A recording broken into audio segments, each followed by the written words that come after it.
Voici quelques anecdotes sur le chapitre 0 de la jeunesse de Picsou.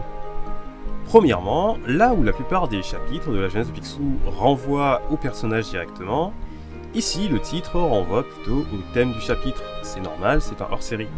Il se nomme Des canards, les personnages, des sens, donc le sous-fétiche, et des destins. Deuxièmement, ce chapitre est en réalité le premier chapitre que Don Rosa a écrit. Mais n'étant pas adapté en tant que premier chapitre de la jeunesse de Picsou, il sert de hors-série. Troisièmement, ce chapitre a une histoire basée sur le paradoxe du voyage dans le temps. Ici, Mystique remonte dans le temps pour voler à Picsou sa toute première pièce avant qu'il ne l'ait. Or, c'est parce que Picsou a obtenu cette première pièce qu'il a fait fortune et que Mystique essaye de lui voler dans le présent. La question se pose donc, comment Picsou a obtenu cette pièce si Mystique ne rentre pas dans le temps pour la lui donner ? Quatrièmement, il y a un petit gag visuel concernant Mathilda, la sœur de Picsou. En effet, la fleur sur son chapeau perd ses pétales au fur et à mesure de ses apparitions.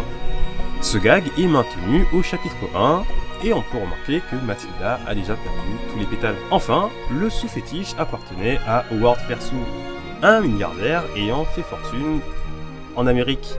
Et l'apparition de ce personnage dans ce chapitre peut justifier que le sous-fétiche, une pièce américaine, puisse être trouvée en Écosse à cette période.